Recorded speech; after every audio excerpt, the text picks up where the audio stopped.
Well, you can hear that, can't you? Right, you're alive now. Are we live now? Yeah, we're live now. Brian, nice. Hello there. Hello, I'm not doing it, man. Yeah. Yeah, so hello there, folks. Today we've got the amazing Yammy B. Yammy, welcome to the show.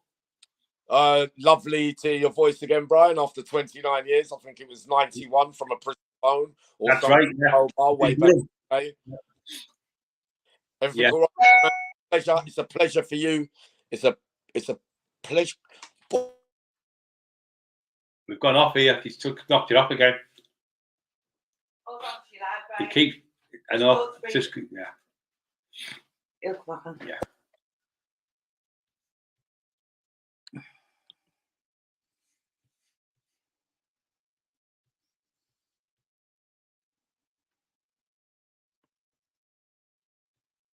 Just that again. There you go. There you go. With the injury, I'm afraid. Right, you've just gone back on. Right, we're back on now, Yammy. We just a bit of glitch there. Right, we're back on. Just explain when you made the football talk to each other. I was in Durham and you were speaking to me. Right, yeah. Way back in the day, Brian, but I'm not going to go into the six-man, but it was alleged that you sent someone with a parcel to throw over the wall for me way back in the day. Yeah. I won't go into it. All I know is we were at a party on Nothing to do with me.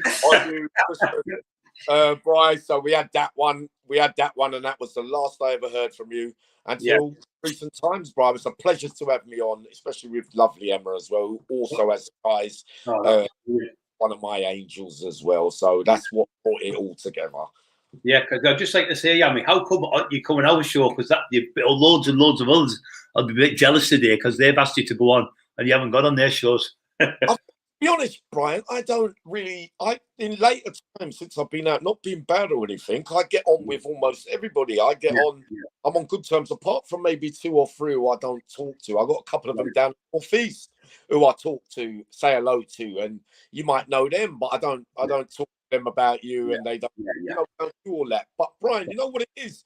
It's Emma, where Emma had the tie to with the angel, one of my angels, that brought me the remembrance of you. But with the others, I don't really want to go on because I'm on my own journey to get my podcast ready today, which you will be the first, which God, I believe, has brought us together, because I've chopped and changed all week. I have 5 other interviewees to do, and today, this week, by God's grace and miracle, really, Emma and everything with the other lady, it's all come together for me without me even asking you or you asking me, if you get what I mean. Yeah. So it's not that, Brian.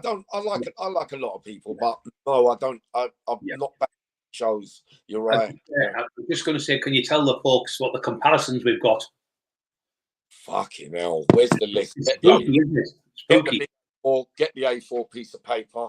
You've got at least injuries alone. We've got 6 in common. Lifestyle changes, the past, alliances, behaviors, attitudes. We've got about 21 things in common. Yeah. Which is remarkable as well. The injuries, Brian, I we've spoke about a little bit about. I spoke with a little bit about it earlier on in the week, and obviously, I can't believe that I've met somebody that had to cry in hospital when the shit was being pulled out of their backside. Yeah, so with that spinal condition, we're both lucky to have. That was the worst pain I ever had in my life. That pain. So can we just go back to where you're from, Yammy, so let the folks know I know where you're from, and a lot of people do, just so the people watching all over the world today, where you're from and what happened, what's happened, where you're from, and that. Well, I was born in Bow Road, East London. I'm not in London much no more. I pop in now and again. Right. But I was born in Bow Road, New Year's Day, January the 1st, 1966, Brian. So I'm 55 years old, but a Londoner. Not a happy household at first. Trouble with mum and dad. Siblings. Ended up in care, and basically was in care from about 9-10 years old. Right. Dad had a stroke. Sorry, Brian. Dad had a stroke. Mum took an overdose after a holiday at Barry Island, Butlins, big man. And we ended up in care, because me and my sisters, because there was no one to look after us. What was the first time you were in trouble with the police then, Yammy? Oh, right. The first time would have been, sadly, other interviews when I first came out. Might have heard about the abuse, horrendous abuse. I know we also have common ground on that. Yeah. We'll get to that in a little while, Brian. But yeah, stabbed one of the abusers in a children's home. Ended up in Stamford House secure unit, and been in institutions every year for 40 odd years. This January coming, Brian, this will be the first calendar year out I've had since I was 10. That's amazing, mate. When you're going to stay out, I'm going to make sure you stay out. Thanks, what I was going to say, so roughly from 10-year-old onwards, you've been in and out of jail nearly all your life. So what was the biggest sentence you got, Yammy? 13 years, served 12 out of it. Many like that, Brian, but the only snag with mine is short periods out. One-man crime waves, armed robberies, silly robberies, pretend firearms, burglaries, high-class premises. In that way, the rich, if you like, sadly, I was a preyer on people with nice jewelry and stuff like that in that life, Brian. But short periods out, long periods in custody, a bad man in jail, lost a lot of time, and ended up doing most of my sentences to the day they finished. And most of your friends really will be ex-criminals and criminals from jails. Yeah. So how did you get the injuries, Yammy? Just let people know about the injuries. Can you speak about it?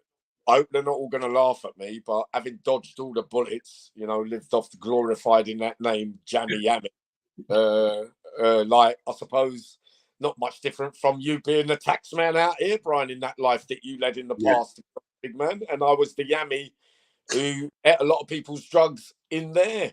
So, Brian, I fell off the top bunk bed because it was an unsafe bed. With no railings on it, and 12 o'clock at night on the top bunk, went to go toilet. The bed was a bit wobbly, and sadly I went head first, scarred there, broke my neck, cervical 3, 4 and 5 months on my hospital bed from Wandsworth prison, in hospital with my ex-missus coming up there every day, being told that you're never going to walk or use your hands again. Yeah, same type of thing with me. They said you might not walk again. You might never use your hands. It could be 2 to 3 years before you walk. It's the worst feeling in the world, especially when you're used to being a fighter and you're used to using your hands to protect yourself. So then you can't protect yourself like you could. But when they're telling you can't walk, God said you can walk. It's God that made me walk. And when Emma mentioned the other day, again, another thing in common, Brian. Unbelievably, I'm not going to set the cat amongst the pigeons, big man. Brian. But we having spoken to you at length this morning and a little bit yesterday and whatnot, Brian. I like the way that you've accepted, like me, Brian, the outcomes and the things. It's going to be really frustrating. You're at the early stages, big man, as well, which I'll go into a little bit when your interview comes up in a bit, big man. But having been sporting athletes, a powerlifting gold medalist and a badged up, football man, cricket, basketball, having been circuits, all my life, super fit, super strong for my little size, because I'm half the size of you, big man. I couldn't fight like you, Brian. But I was a strong wrestler. I could wrap up a few bigger, heavier men, like that. But now, I have to face the music, don't I, Brian? You can't. Really that, bro. I'm not really interested in fighting and that no more anyway. Yeah, I think when you've done it for years and years and years, it gets monotonous, boring as well. I think what it is I think God's within this position. I think if you were going to be killed, you could have been killed 100 times, 1,000 times over. I could have been killed 1,000 times, but God's kept us for a purpose. I think so. People of like Yammy B and Brian Cockerill are here today to help the children of today, not to go down that stony path and help the children of tomorrow. Do you think that's right? I've with the work, obviously, my lady friend, having spoken to Emma at length as well for a couple of days with the work that young Emma's doing for the charities of homelessness and people at risk and mental health and that kind of stuff. We've already gathered that we're going to be working on a lot of projects together with my contacts with charities, the youth at risk and that kind of stuff. This is where we're at now, because we're not going to be here forever, Brian.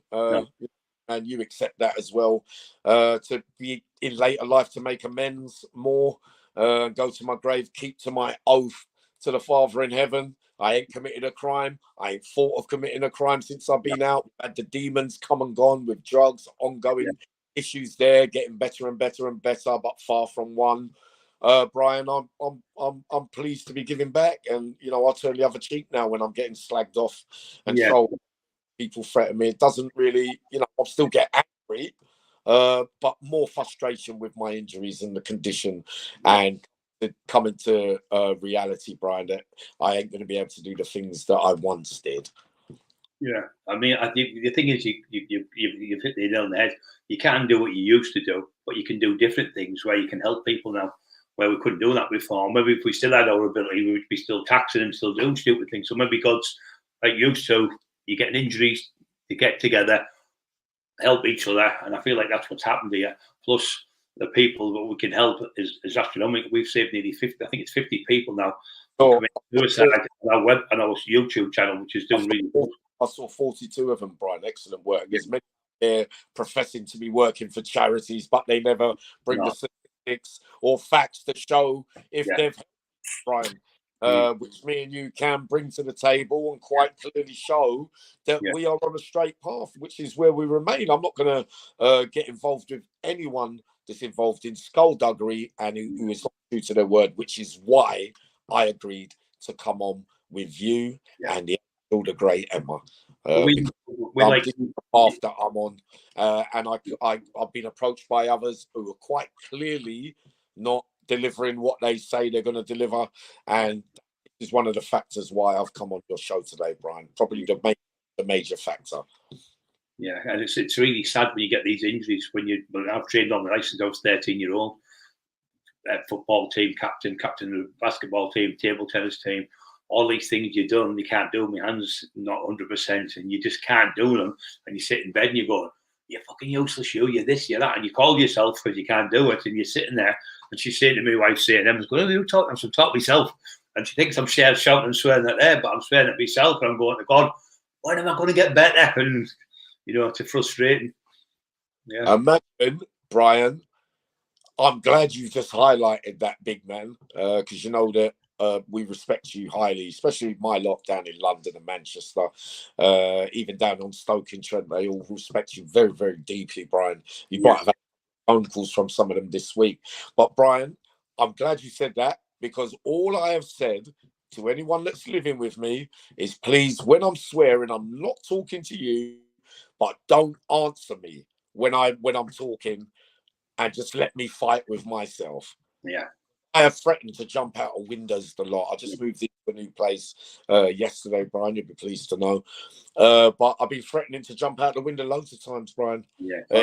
It got to the stage where in the end, at first, they believed I was going to do it. And then when I eventually said, all right, I'm going to do it now, they said, oh, go on and do it. And they know I'm not going to. They know I'm not, because we've got too much to give back with in your stories. Which will be going, again, me and Emma was talking, the lady, we will be going around doing joint enterprises, me and you, as a double act. Those probably next year sometimes, Brian, we'll be passing on those experiences. So more is coming out of this than I ever imagined. But I think a lot of that, what you're saying, you're like me, you feel suicidal. Like I told the doctor, he said, that's just normal. It's just a normal thought. You think, what's the point? My hands aren't working right. My legs aren't working right. I can't walk. But I first got out my hands, I couldn't move my hands like flippers. I couldn't walk. My neck couldn't move. She had to feed me, take me to the toilet. It was terrible. I had 4 care workers a day coming around. But I'm getting there slowly, but I'm not 100%. But the thing is, I am getting there. But Brian, the good thing is, I'll make you like you and Emma laugh in a minute, because they were filming me the pit, because they were saying, look, we saw him do a somersault. We saw him do 100 burpees. They brought the experts in. The experts turned around and said, all it means is that he can be a gold medalist at the Paralympics if he stops.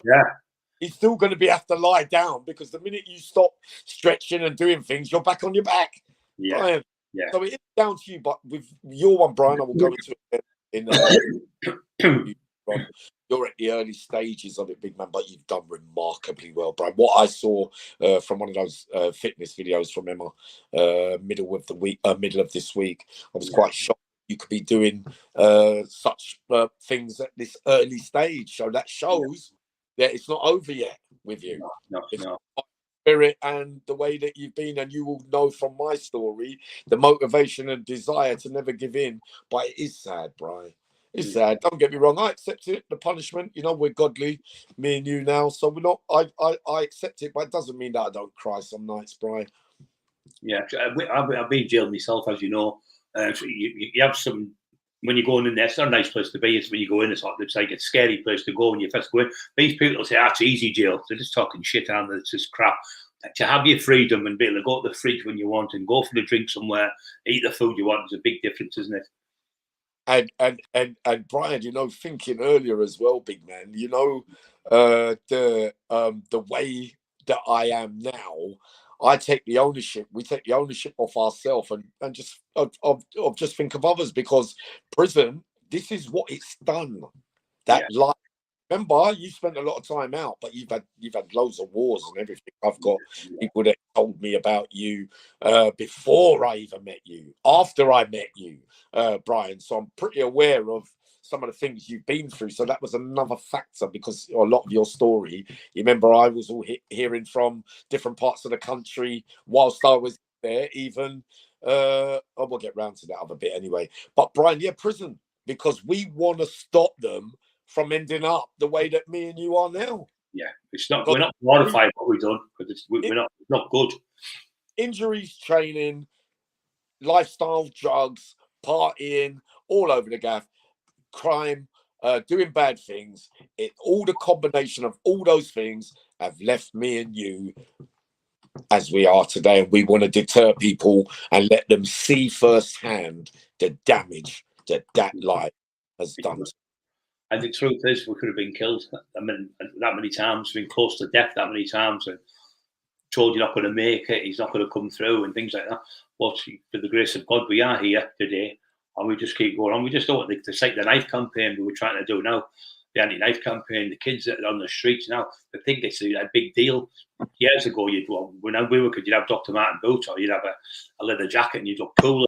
Now they have to carry a knife to look cool. Nearly every kid's carrying a knife. I mean, Brian, we come from a school,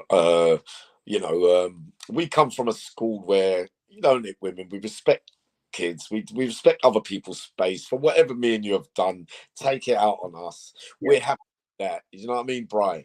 But, these days, they're quick. They think being a man, but when they get in there, Brian, they soon realise that they've lost. For 3 months of glory out here where your name's ringing in those estates and he rates you because you done him, or he knocked out them, and you're going to be as hard as Brian Cockerill was way back in the day, because this is not what we want. No. We don't want to be taxing and robbing and knocking people out and doing all that, Brian, because in the end, you didn't have to do a lot of porridge. You had a lot of squeezes, because there's a lot of allegations about you as well, which I won't really go into until I talk your mind, Brian. But you missed the boat.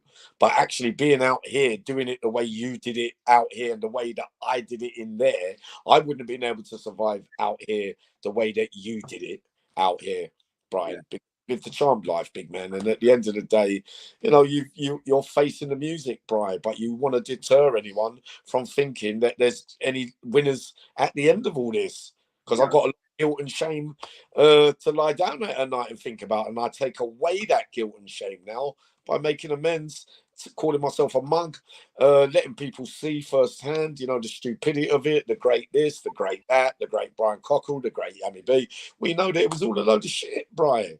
We know you was a hard man. That is without dispute, but it still doesn't mean that because you was a hard man, you want other people to live the life that you led, to be a hard man, drugs, robberies, doing all that kind of stuff, involved on the doors, all that kind of lifestyle. You know where it is going to be ending, Brian, and in later life you realize you could have done with all that nonsense. Really, because you see what happens in later life. Everybody's calling each other names. No one can rest in peace. Everybody's looking over their shoulder. No one sleeps at night. And when you sleep at night, you're always concerned, probably not for ourselves, but concerned that harm may come to others around us, because we know that there's a lot of cowards out there these days that can't come right up to your face and say anything. They can go underneath and say what they want. I don't get hurt by it. You don't get hurt by it, because we know that we've been through the Tower Inferno already. It's hardly going to matter, because no one's saying who they are anyway, because everybody's more in a hurry to get their bit out, to make it look like that your bit, it all leads to you saying your bit and somebody else saying it, but it doesn't go nowhere, big man. Yeah. All this he said, she said, she said rubbish. It's just nonsense. Why waste your life and they come on, they'll go, what's the name? It'll be Tommy 657 or Johnny 538. They don't come on and say it's Brian Cockerill, 29 Albany Grove, Ingleby, Barwick. That's where I live. And that. See, it doesn't bother me what they say to me, but when they're threatening to burn my house down with my dog, kill my dog, rape my wife, kill my wife, and things like that, then it affects you, because it's the women, which things you would never go. Who's sending messages? They were sending threatening Emma. Yeah, threatening Emma. Yeah, I don't watch a lot. I haven't really watched no one's stuff. Yeah, terrible things. I mean, I was in hospital there. I had my operation, and I had to be in for another 6 weeks. I signed myself out 6 weeks early from the hospital because Emma was on her own here and they was threatening to come to the house. And then I was on a live podcast. Someone phoned up and said, "I'm going to cut your throat," and everyone could hear him talking. There was thousands of people watching the podcast, and come on, threatening to cut my throat. I said, "Well, I'm here now. Come and do it." He said, "I'm coming at 3 o'clock to cut your throat." But nobody advertised what they're going to do. They're going to do it. No one's going to advertise violence. So it's just all games in it. I'm really sorry to hear this about lovely Emma Brian. Oh, I've got a soft spot there. I don't get what, because if you're going to come up on social media to make threats, right? You're not going to say you are, or if you even say you are, you're not going to do it because you've told everyone you're going to do it anyway. Yeah. Because you're not going to be able to do the bird in there after letting everyone know. You're only going to lie in your bed thinking, "Oh my God, why did I bother leaving that bit behind? Why did I bother saying why?" So easy to get nicked now. They only need phone calls. They only need messages. They only need a camera here. They only need something that somebody else says on another platform. Somebody else messaging someone, Brian. It all gathers evidence. So you all end up in custody, and then you're going to be sitting in there crying your eyes out, thinking that beef from 30, 40 years ago, you're going to be carrying around with you, when the time in life now is to go, all right, forget all that. Bygones be bygones. Let's all live happily ever after. None of us was nothing in that life. Whatever way you want to butter it up or whatever, you done him, I done him, I stabbed him, they cut you, they whatever. In the long run, Brian, I couldn't give a monkeys. In fact, I apologise to all the people that might have been offended by the things that I'd done, Brian. The first thing in life when you reach this stage of maturity and being a straight goer, because if you're really a straight goer and you're up there telling people that you're here to help everybody, it's hardly a great thing to do, to go up there and then get angry and start, spitting violence and that, because it takes away the power of what you're trying to do. We know human emotion, it can come out, but you must at certain ages show some restraint. Yeah. Brian, I don't get it all. Which is I think the ones who do it are not real guys, like stand-up guys like me. When you get people like John Elite, he was in the Mafia, he was in the Gambini family. I did a podcast with John, I've come good friends with him, and he's a proper man. You just have to talk to him like you talk to me, look in their eyes, the proper people, they're capable of what they could, what they've done, and they're capable, but they don't involve women and children. You never ever involve women and children. I've got houses to tax people, and there've been 20 grand in the house. I've realised I've got kids in the house, I've just walked away. You just don't do it. So you've got to draw the line somewhere. You just can't. You can't. The ones who call people are usually off their heads on drugs on a Friday and Saturday night. Never had a fight in their life. Probably living with a mum and dad. Never done anything, and then they try to be a gangster on a Friday and Saturday night. But I'm sad, to be honest, Brian. I know Emma's thick-skinned, and the way I see it, Brian, I'm not involved in all the past things for all of us and all that. Me and you, but regarding Em. You think about it, Em. I mean, Emma can only do what she can do because she has to protect you, Brian. She can't be vilified for coming up and standing up for you and sticking by you, Brian. You can't be saying out on her. What would they expect from their missus to stand up for them and do all that? Everyone knows that your family are going to feel hurt if you're going to be vilified and things, because they know you better and more. Contrary to being a bad man, I accept that I was. You might accept that you was, Brian. But at the same time, you're accepting now forgiveness and saying, you know what, I don't want to be like that no more. Everybody should have a chance to be like that. You shouldn't be, be held accountable your whole life. The only one that has the final judgment or anything, Brian, is him, the Father, and of course, Well, when I got Oh. when I got christened, God forgive me. So I got the sins washed off me when I got baptized as Christian, what you call Christians here. Brian. I've done that, and since then I've been good. But I didn't do anything since last time I was in jail was 1990. It was just for a street fight with someone. And before all the jail I've done, I've only got driving offences on my record. So then, when I had, I won't say what prison it was, Brian. So when I had the phone call, that was after the alleged allegations, when I believe from the other fella that you got questioned about a couple of murders, right, Brian? I don't know whether this is right or wrong. I shouldn't even say. Seven names kind of on my interview anyway, so it doesn't really matter, Brian. Yeah. So I remember that. So when that thing happened, when I had that one phone call with you, that must have been then about 93, 94. You would have had to have just got out or thing, and I was away as usual. The middleman with the Northeast, and then we got something going without saying much more. That's how long ago that was. So then that was the last time.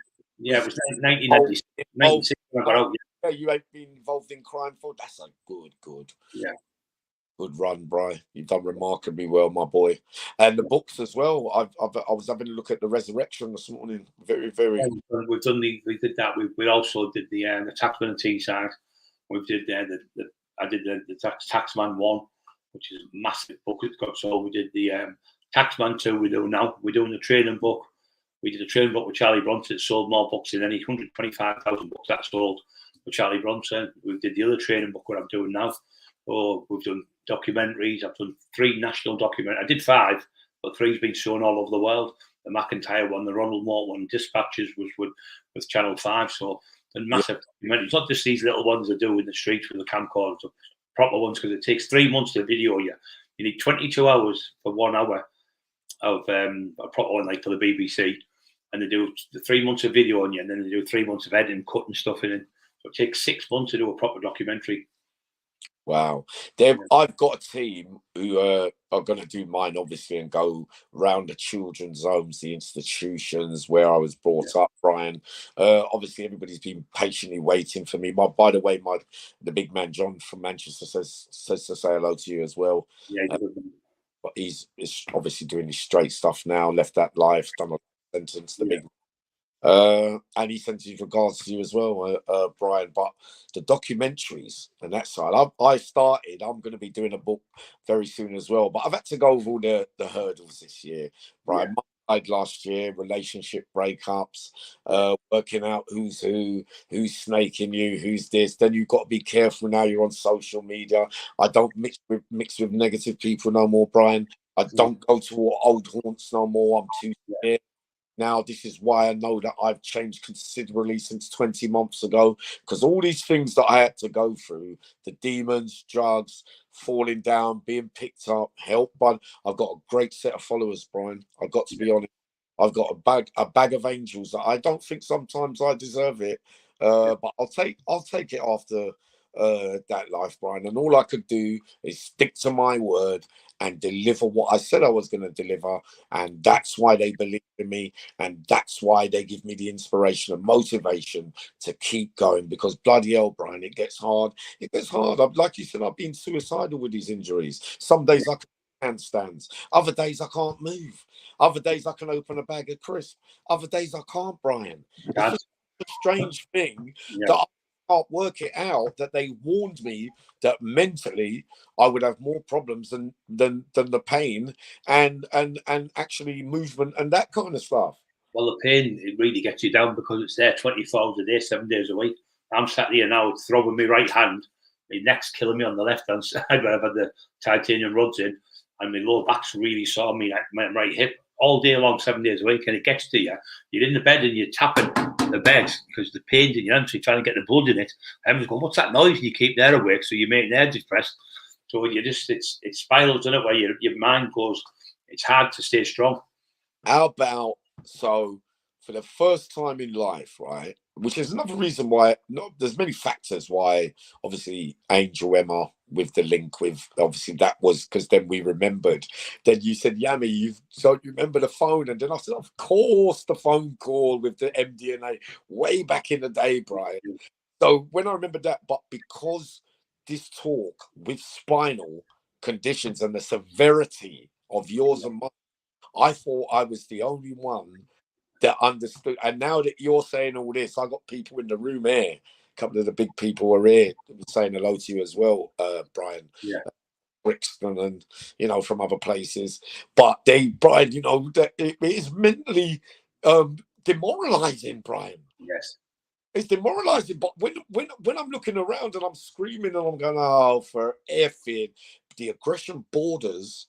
I've been so scared by the aggression that it can bring out, Brian, that I have to go and pray sometimes. It feels like you're back to the old Yammy. It's terrible, Brian, and nothing else. You could call me all the names you want, nonce, grass. Call me all the names you make up over the years when there's no facts or nothing to all of it. Brian, don't bother me. Threaten me, don't bother me. Yeah. Getting angry over that in them split-second moments, bro. I get frightened. I've been really serious, big man, Emma, as well, darling. I get really worried about myself that on them seconds when people say, Yammy, Samson, now cool down. I mean, Brian, I'm literally, if the wrong person or if it was in another set of circumstances, I get worried about that aggression, Brian, which is why God helps us during such times as well, I'm afraid. But I think that the aggression that you've got helps you get through it as well. Because if you didn't have that aggression and tenacity and grit, you wouldn't get through it. People don't understand how bad it is. Not when somebody says something to you, you're not going to be able to walk for 2 or 3 years. And you think, what? But you're not going to be able to move your hands for 2 or 3 years. And you're used to being a fighter. You're used to lifting weights for all these years, since 13-year-old, 40-odd years of training, and it's taken away from you.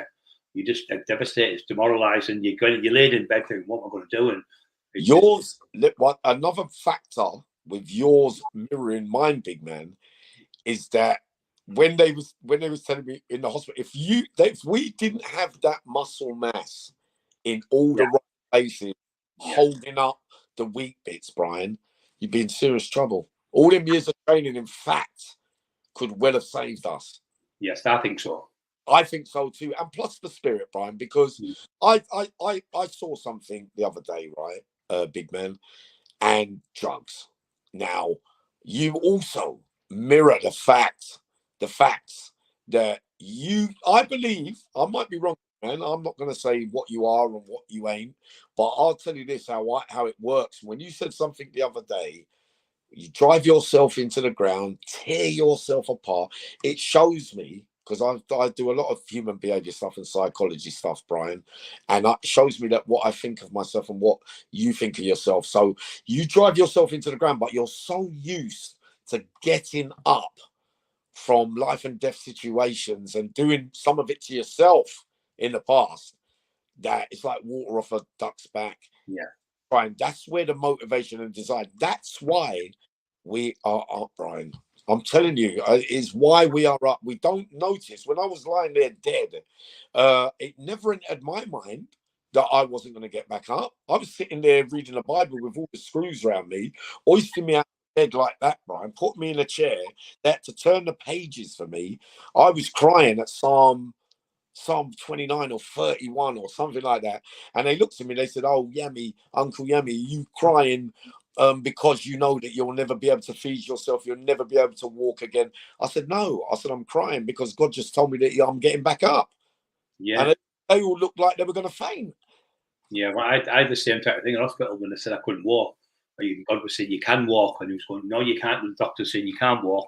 And they said, you won't be able to walk for a long time. So they put me in the bed. They left me a couple of hours. I woke up and I went, you can walk. And God was going, you can walk. I was going, get up. But it took me about an hour to get out of the bed. This is only a few hours after the operation. I got to the side. I stood up and walked. It took me 20 minutes to make a couple of steps. And they'll come in and go, what are you doing? Get in the bed. You're going to hurt yourself. You told me I couldn't walk and I've walked. So my head then, I went back to bed and I slept like a baby because I knew then I could walk. Even though it was only pathetic steps, but I still walked. Imagine when they used to leave the room, Brian, because Yeah. obviously nurses had to wash me and wipe my bum and all that. Yeah, same thing. So I used to be in the chair, hoisted up in the chair, the screws go outside the door, and then the two favourite nurses, I'll say, listen, please, let me just stand.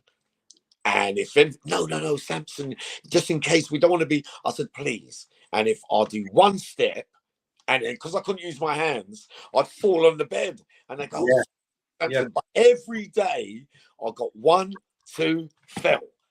I remember one night, Brian, you won't be happy. They were really disrespecting me in the hospital, and I was trying to crawl on my chin to the phone, and they wouldn't. And they looked at me and went, Do you know, 5 weeks later, when I got up, big man, to walk, I could only do, you know, at first you can only walk for like 10 meters, then 20. I wouldn't even think I was pushing off the walls. But then, like the clown I am, Brian, I started shadow boxing while the screws were there and throwing it out so that they went back and told the old prisoners, oh no, he's up now. You know, it didn't do me no favors because I was in handcuffs again. You see what I mean? Yeah. But that's where it leads you, because that's the resilience, I believe, the motivation and the gift from God. I believe you're blessed as well. Yeah. Might not agree, but I believe you're blessed as well, Brian, because of the life you've led, and me as well. If it was meant to be over, all right, a little bit of handicaps, big man, we accept that. Life with that kind of life, they need to understand it doesn't come without punishment. No. But the fighting spirit, not everyone will have it, which is why I deter them to not really look at the way that I did it and the way that you did it to get back up, and that motivation and resilience, but to use that motivation and desire the way that we've done it with the injuries, coming back from the dead countless times, so that they do it and show that these things can be done, that you can actually use that spirit of motivation and desire for good things to get what you want. Because I'm telling you, I knew when you can get out of that, from your one and my one, and getting up from that, that means you must be able to make amends and do good for people and help people out with little lesser risk and lesser effort than what you just tried there with the injuries to get out of that bed thing. That showed me that anything was possible. Big man, there's a will, there's a way. You might have one hand ain't working, but you can still use the other one. Yeah. You know, saying that in that bad life, Brian, you know, that if it was in that bad life now, just because you couldn't use your right hand, it still didn't mean that you can't shoot with your left hand, does it? And he takes all it means, have it right. All it means is you can't stand up and go, right, I'll throw the first left and right. What it actually means is, if you was in that life, all it would mean to me, all right, I won't row with you now. What it means, not sending out any bad messages or anything, but the reality of the thinking, if people are thinking that because of the injuries, it means that you're finished, and it doesn't actually mean that, Brian. What it actually means is you have to take precautions into the way that you used to do it to now do it with whatever, throw a hand grenade at them or whatever. How they defend against that.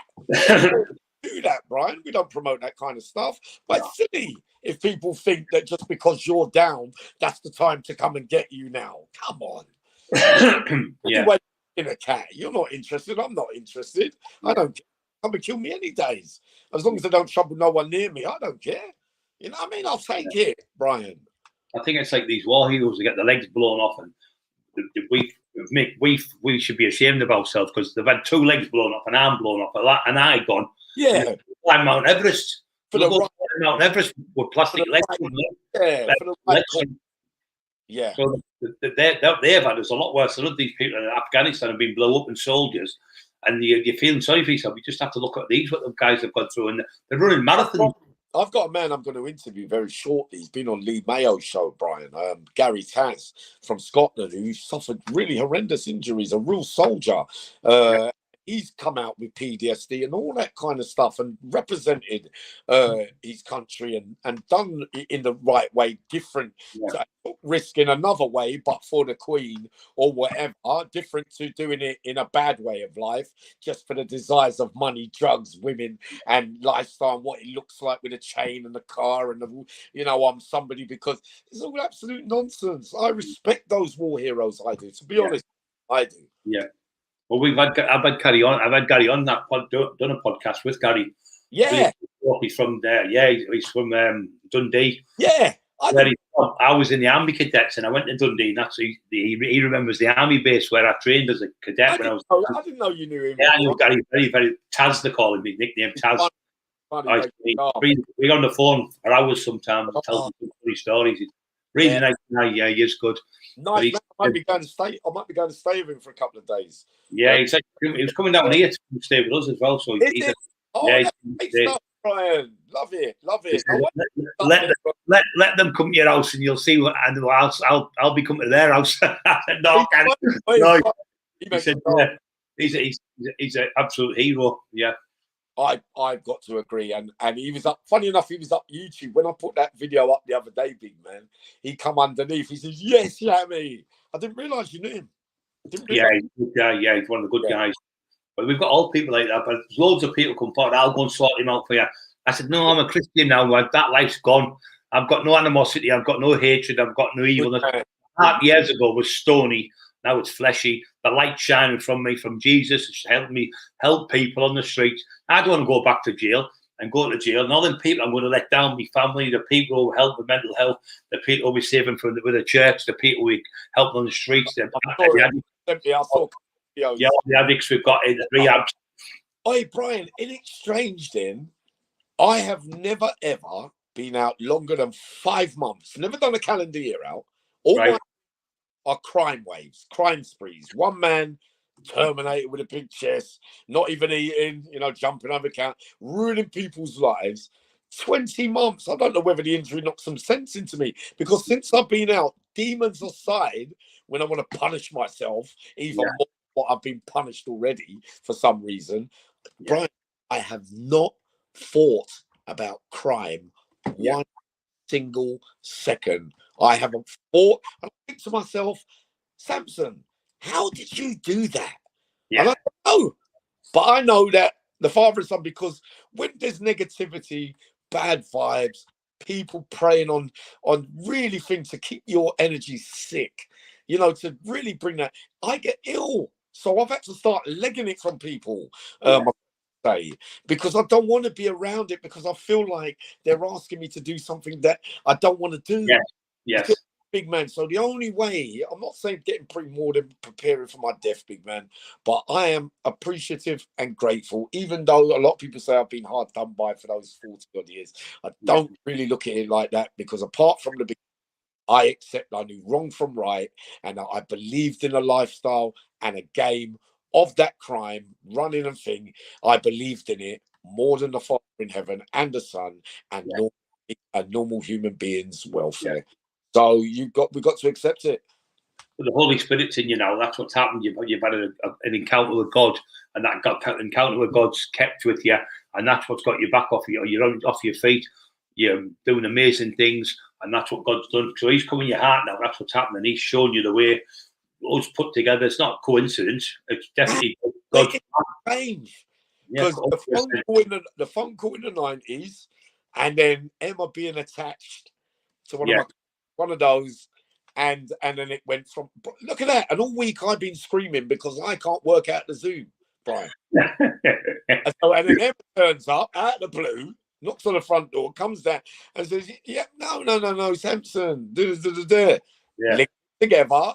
And then she says, no, there's this way of doing it. And that threw me a lifeline, because I would have got nothing done and for another couple of weeks. Well, to be very honest, this last couple of weeks, I've been really down.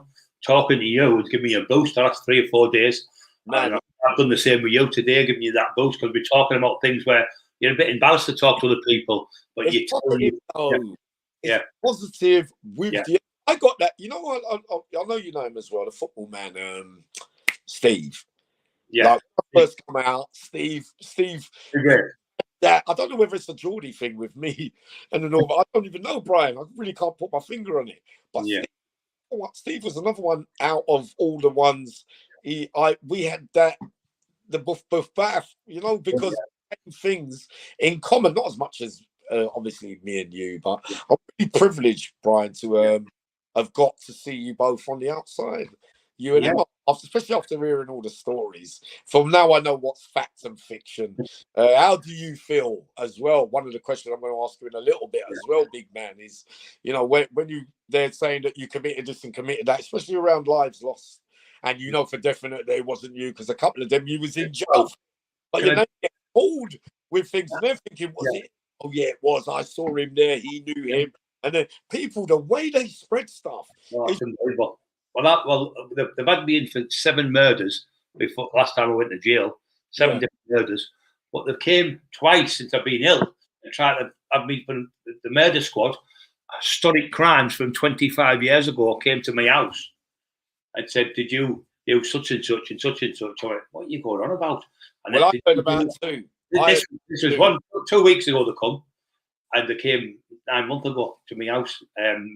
Historic crimes, never even heard of them. Just stuff from 25 years ago. So when I was in the Cat A's, you know, I didn't let you know, obviously, because for the show purposes. Now, Brian, I was in the Cat A's from, well, I've been doing A's and B's most of my life. Yeah. But I remember being in a cell with a geezer called Billy Charlton from Middlesbrough. Yeah. Right? Good geezer. I partnered up with him, sadly, for a bit of crime inside there. Real soldier, could have a right row as well, Brian. Yeah. And he used to talk about you. And I remember another 2 people, I can't name them, obviously Northeast, talking about 2 murders. And I was thinking, I believed what they were saying. Yeah. Until I read something else years later, and I thought, well, it couldn't have been Brian. But he used to say to me, there was a geezer, sadly, rest in peace, an old soldier. I think I heard you was his uncle or his partner, whatever, Lee Duffy. Yeah.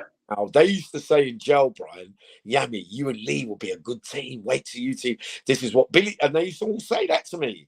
Yeah. And Brian, Southwark, can't remember, but I'm sure he was from either Darlington or Middlesbrough. But anyway, he used to talk about Lee Duffy. So the other day, yesterday or the day before, when I was looking, I watched half of the documentary. I haven't really watched a lot of your stuff, big man. Yeah. I will do later, of course, because we're going to be doing a lot of work together in the future with Em as well.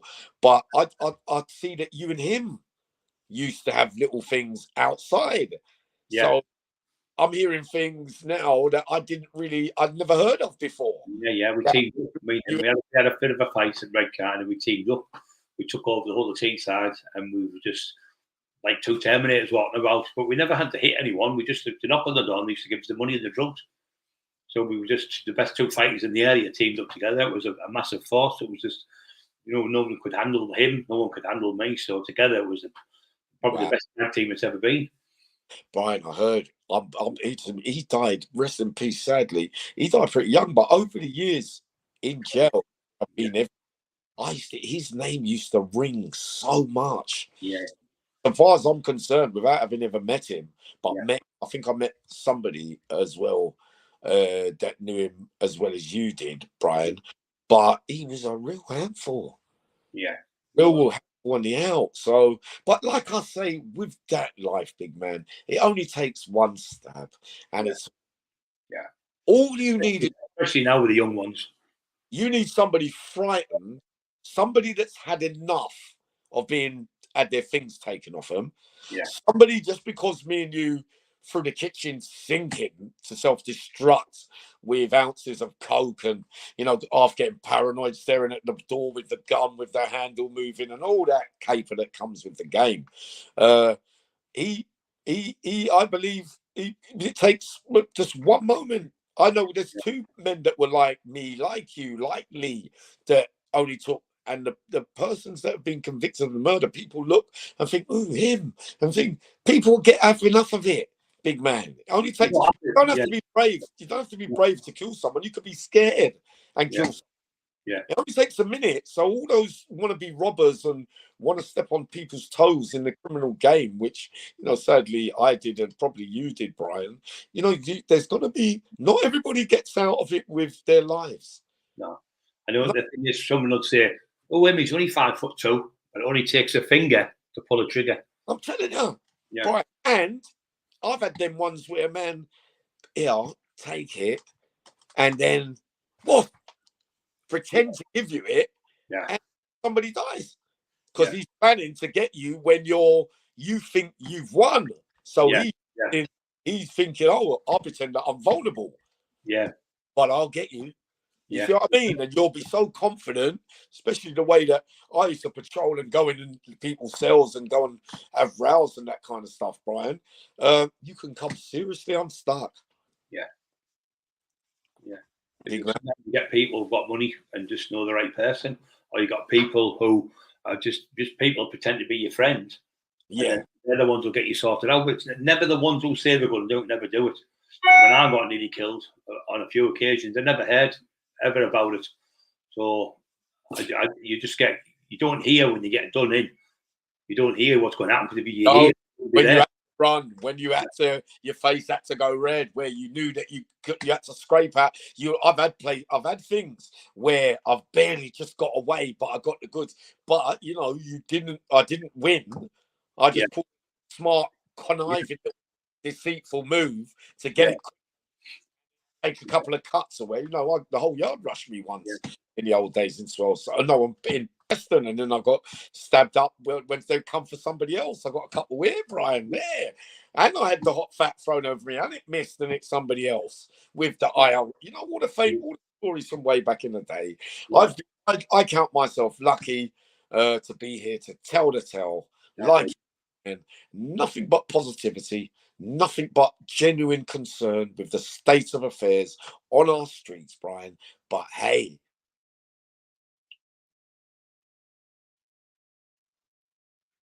pause.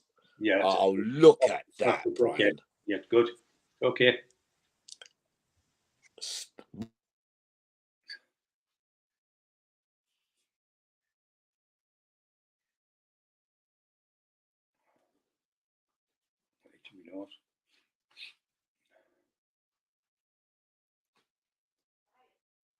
Yeah.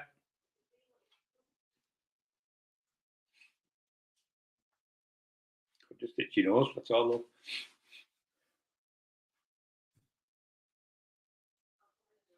Yeah, I think he's gone off. Yeah, I've been on the sunbed before I went on, that's why I'm a bit, my face is a bit itchy. Right, hold on everybody, we're just going to get Yammy back. 2 minutes. You're still there. Hold on everybody, we're just going to get Yammy back. 2 minutes. Yeah. You're still there. That's a bit dodgy again.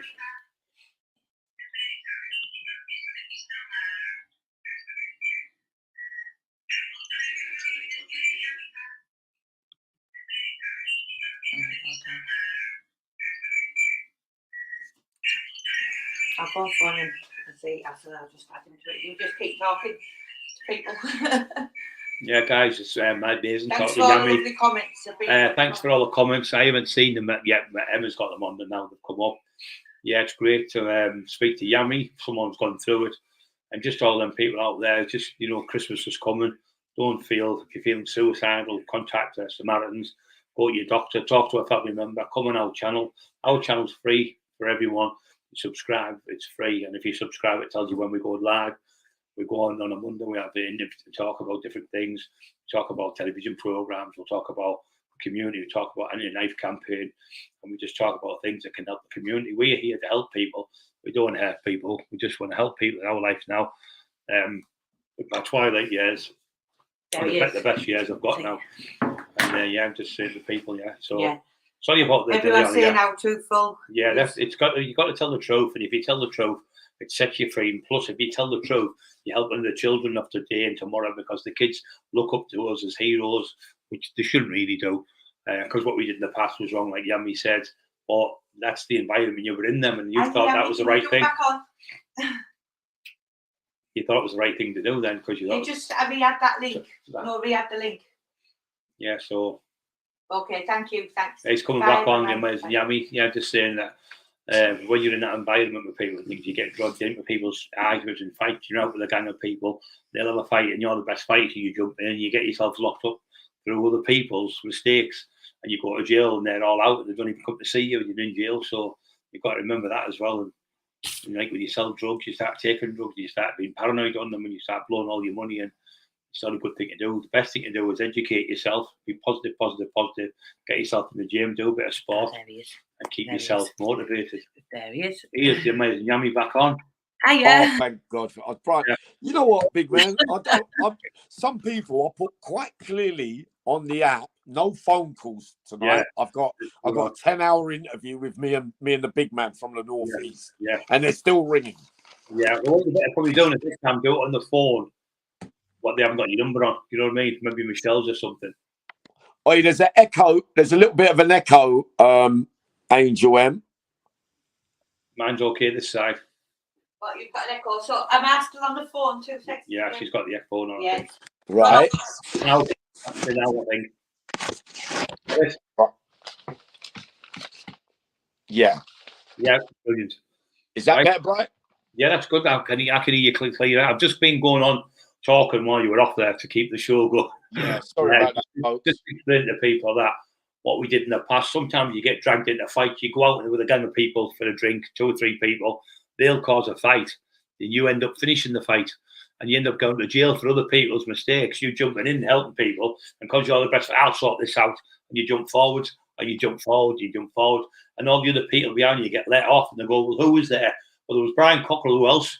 Well, Brian Cockerill, everyone else gets off. But they always remember Brian Cockerill. Yeah. I worked out, I was always leave it to me in there. I'll take I worked out that out of, say, 10 enemies over a lifetime, yeah, right, 9 of them are other people's problems. Yeah. Not 100%. Me. I wasn't the one that killed blah, blah, blah. I wasn't out or blah, but I'm involved because I sided with them in there. So the hatred comes for me through other people. Yeah. But not because I didn't do nothing to them, Brian. The ones in jail, like, fair game, I say, I don't glamorize that I was a robber and, we know about the story already, Brian. Otherwise we wouldn't be up here today to have anything to say about that fake life. Well, yeah. Well, 2 of the murders they pulled me in for, I was actually in jail. I was actually doing jail sentence. Oh, yeah. I know what one you're talking about. Yeah, I was in jail. Absolutely ludicrous to come out with people. I said I was in jail. And then the other one was I just got out 2 days, and the murder was 6 weeks before. I got out of jail 2 days ago. So they went and checked and realised I just got out of jail. So a lot of the time, it's because you're the big name in the area, the biggest name. I was the biggest name in the area. Everything all boxed off, all the rave clubs. We had the best rave clubs in the Northeast. I opened them. We had the Eclipse, we had the Coliseum, we had the Havana Club, we had the Manhattans when I run all the ecstasy allegedly, and I had everything boxed off all over the Northeast. I had boxed off. We were making massive amounts of money, but we're giving most of it away to people who had nothing. Family members and people who've got nothing, and the church and things like that. So people think it's great when you make all that money and you big 30 grand chain, a 30 grand watch, and 5 cars in the front. Listen, if you've got 5 cars, you can only drive 1. If you've got 5-bedroom house, you can only live in 1 bedroom. If you've got 6 tellies, you can only watch 1 telly. So it's immaterial stuff. It's crap. It doesn't mean nothing. Being content in your life, being happy with what you've got, and with your wife. That's a person who lives in a bedsit with a wife and they're happy with the kids and they're putting food on the table and they're working. They're going to work every day. That's a proper man. Going to work for his kids to put food on the table. They're proper people. You got it. For me, I don't like, obviously I would say you was a much harder man than me. I put you in the bracket of, a couple of my ones in London, a couple of those in Manchester, a couple of those in Liverpool, a couple of those in Birmingham, because over the years, the hard men with the fighting thing, I mean, I'd say I was average, Brian, but I'm not going to be able to mix it with the real hard men in a brawl like that. You see what I mean? Yeah. But I put you lot because in my mind, I've done so much time, Brian, that I remember I bumped into everybody that was that was really, sadly, that was ever had to have been met. You know what I mean? I would have had, if you came to jail, I would have had to have seen you somewhere during your childhood, 20s, 30s, 40s, 50s. I was hanging around with all the kids on the last sentence before the injuries. I was pretending to be a hitman for them. You know, all the nonsense with that as well. I look at myself more as a bit of a comedian, Brian. I think I was more like the Artful Dodger. I look at mine like when Tony went on James English and he was saying, no, Yammy, Yammy, Yammy. I don't mean the fighting, but I used to say, Tony, what you on about, Tony? You can't. He goes, no, Yammy, but nothing could. When you was there, you was the center. Everybody had to go through you, whether they got on with him or what. You was the go-between between everybody. But the problem was, the more people that I loved, Brian, the more headache it is when they all start arguing with each other. You know what I mean? Because I liked a lot of people. I say I was, rather than pulling strokes and being a scumbag and, you know, robbing a few over the years and that, Brian, I look at it more that I've probably got let off a lot because I was probably liked. And people gave me what I wanted. Want us to be honest sometimes. You see what I mean? Because I'm not really naturally a hater of people, which is why I realized and why I tell people today on your show as well, Brian, that you're wasting your time in that life because nobody's going to be there when it really matters. In the end, they're all going to want peace and quiet, like me, like you, like them, like all the rest of them. But there's always that stuff going on in people's head about the past, old things. Let it lie. Let it lie because you can't achieve nothing. Nothing is going to be solved by the bad mouthing and doing all the stuff over past because I didn't like him, he did that to him, and oh, they tried that, he said that to him, because everybody, it seems, has egos to that life, when really, when you've changed, you are accepting and letting go of the ego. What you've got to do when you're a Christian, what we've learned to do is to get your pride. He said this about you, but the old Brian Cockerill knocked him out. I'd battered him, I'd a bit him, but the real one now, just think, forget it. It's nothing. It's only a name. It's only calling you. It doesn't hurt you. Sticks and stones. And as I walk through the valley of the shadow of death, I fear no evil. And that's what I keep saying to myself, and I get through it. And he who hasn't sinned, cast the first stone. And we all make mistakes in life. And when you're young, you make a lot more mistakes. When I'm older now, I wouldn't be the taxman what I was. You know what? You know what makes me laugh? It becomes more that some men's sins by the moral code of the game, the fake, like their sins on paper are worse. And so they get worried whether it was hitting a woman, sadly, you know, even other things, worse things, but they have to live with it because they know those are the kind of things that won't get you accepted into fake life. You will be looked at as not all that. But if you've left the game and you're on a different path, you wouldn't have to do it. There's some serious things happening around at the moment with name calling and things and the stuff that's being said. I don't want no part of it, big man. I really can't waste my energy on slagging people off and belittling people in public. I just can't do it. Brian, and I don't see what it solves, because every one of us have to live with some of the things that we didn't like what we did. That if we could turn the clock back, I would go, I wish I wouldn't have done that one. I wish that I wouldn't have said, I wish that I would, you know, you've done it, or you ain't, or there's allegations, or there's suspicion, or there is a witness, or there is, and then everybody gets tangled up. But for me to say, because you did that, that makes me better than you or whatever in that life, doesn't mean a thing, Brian, to me. I've got to be perfectly honest, big man. I only get upset, you know, when I hear things about Emma, when I hear things about, you No, because that's the kind of man that I am, and I just don't see with the old school ways and the rules, and some of the men, you know, you come from the old school rules. Yeah. So for you to have been somebody in that fake life, you would have understood the rules loud and clear. And if you never kept to them, you're digging bigger holes for it. Doesn't add up. It doesn't add up because people's mums, parents, things. Come on, man. It's got to draw the line because very, very soon there's going to be serious damage and it's going to be on the front thing of YouTube. And then everyone's going to go, oh my God, I knew that was going to happen. I knew it would come to. I knew. And look, they're going to be sitting there. One's going to be in a grave. One's going to be doing a life sentence. 4 of them are going to be in court. Others are going to be tangled up in it. There'll be a big court case. It'll be on YouTube again.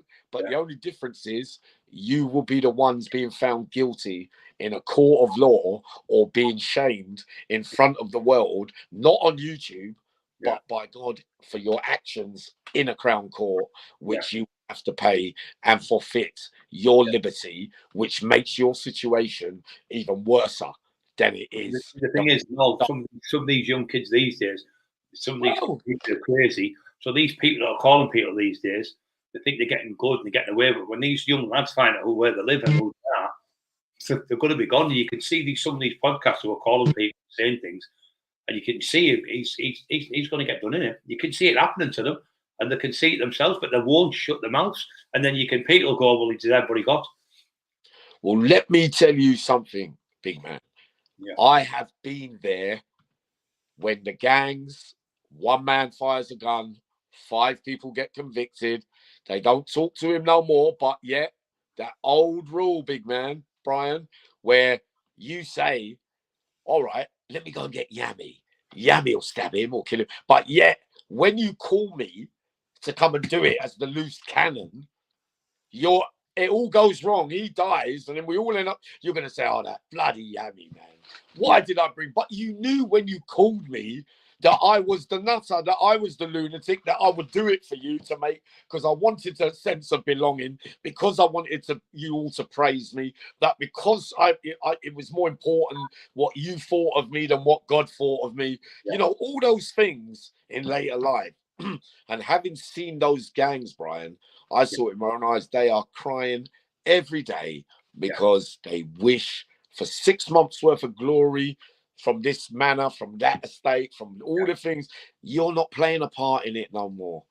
And in fact, all the things that you live for and stood for out here in that life, you are going to find out that in there, those same people out there, they're not going to remember you. They won't. Your girlfriend, your kids, your mum, you won't have that luxury of wrapping up at Christmas and having a decent, peaceful life and getting your self-esteem from making amends, from giving back, to trying to save what looks like it's impossible with the way things are running out here now. But we won't give up, Brian.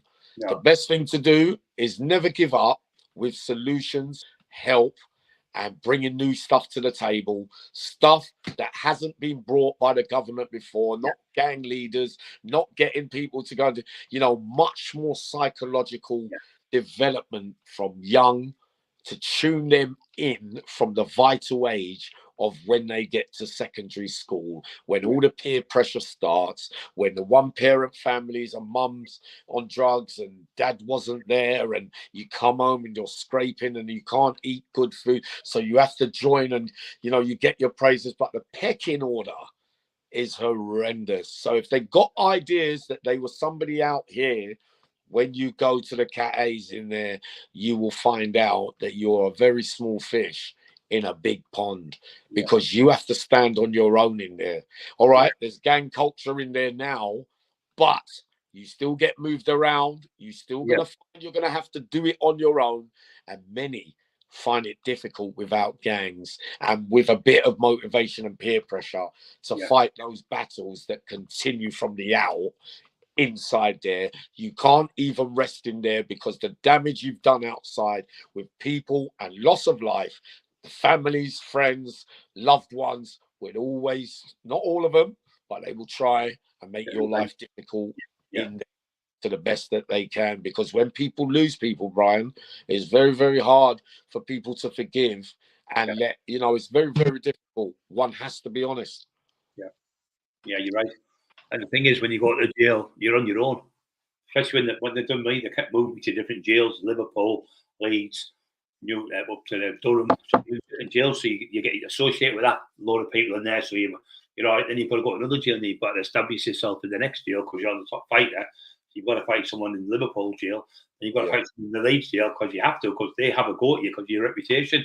That's another thing. Once you start getting that reputation, people want to come fight you from different areas. You've got to fight them, and you can't say no because you've got to fight them. You've got no choice. Once you get in that world of fighting, fist fighting, you've got to fight people from all over the place. And if you don't do it, you've got to just move out the area and just get a job as a window cleaner or something, because you won't live in that area because everyone will talk to you. It is sad because me and you have got the mental strength and resilience to give back and get out of the situations, life and death, struggles, self-destructiveness, where we have to go through. Like I said before, Brian, a lot of kids haven't got that. Yeah. They haven't got it embedded in them because they're used to being in gangs. You're not alone doing your stuff. You're not doing a one-man crime. You're not backing yourself and learning how to look after yourself. So I won't be going around schools and all the venues that Emma's got planned and my charities. When all my podcasts get up and running today for next year, big man, these are the things. I'm not going to glamorize my survival skills to audiences, because then I will be telling them how to duck and dive in there and make it look like I will be diluting it to make you know the majority lie on their beds at night wishing they were outside, no power over the kids, the girlfriend and whatnot. You lose everything that you thought you would have, because the realization, what used to happen to me, I used to go on my crime waves, do it quickly, go back to jail, but then I used to wonder, how could I not know, after doing so much time, each time of coming out and going back, Brian, and then thinking, oh shit, I'm back in jail. How could I not have been frightened? I know, and then be still sad when you get in there. So in the end, I was going, oh, you asked for it, you got it. So you go and mix it in there and do it the way that you're going to do it. Because in there now, prisons are not as secure as they once was. All right, it was, you get more beatings back in the day. It was more army-fied, run different, no cameras to bring you down the blocks and things, Brian. But now, the young screws and officers, they're coming in and turning a blind eye and just picking up the pieces. Yeah. I watched a gang battle in recent times in there, and they all stood back, short of staff, 25 of them didn't. But when everybody was finished, dead on the floor, lying, right, you're next, pick you up. Do they care? There's no winners, is there, in jail? There's no winners. The only ones who win is the screws, because they sit back, they go home every night. They're sat in there. But these are another thing. You get these big tough men who can fight. There was two from Hartlepool, and they both got 5 years each, and these were tough blokes. And they cried their eyes out when they got 5 years in the dock. And they both cried in jail all the way through the jail. They were nicknamed Tiny Tigers, the both of them. Big tough men from Hartlepool. They got 5 years apiece. They were going around bullying young kids, hitting kids and doing all sorts. They both got 5 years. They cried in the dock. And then Danny Buick told me they both cried in jail like two little girls. And I saw, guys. I was in the Old Bailey, Brian. I saw two faces when they got, it don't matter who, when they got lifed off, when they come down into the cells, they sat there and tears were running down their eyes. Yeah. I didn't book it as weakness. I booked it as a sense of loss now. Yeah. You realize now, no love, no relation, no comfort. No, you're going to have to live in that jungle. We're talking about long-term, Brian. The gangs with murders and all. You've got to live. And they're sitting there, and I'm sitting there with my 12 or 13 or my 10 or my 8 or my 6. And I'm looking and I'm thinking, go on then, lay it out. Because they're not crying because, some ain't crying because they're scared or thing, or in fact, it can turn you the other way. You could cry and then go, right, I'm going in there, because you've lost everything, and it's like a red rag to a bull for some. But for some, with the way that you described just there, big man, I've seen that, and I almost laughed my head off, because the things they were crying about, their girl, you know, things and that, no sex, no this, no that. Yeah. You're gonna have to do without that, I'm afraid. And when you're gonna go and commit serious actions, you need to look beforehand and know Consequences. Yeah. the consequences. And people like me and you in later life will be able to show them exactly that, big man. All these things that you don't hear, and you see them tell you, they're in the telly, they go to jail, they're all tough and hard, but they don't show you them crying, they don't show you them when the mum's died or the dad's died, and I've seen kids in there broken and I've helped them. I always was good to people in jail. I made sure there was no bullying. Every jail I was in, I made sure nobody got bullied on the wing. If anybody took stuff off, I'd get it back for them. I never let lads get bullied or anything. Every jail I went in, I looked after everyone. Yeah.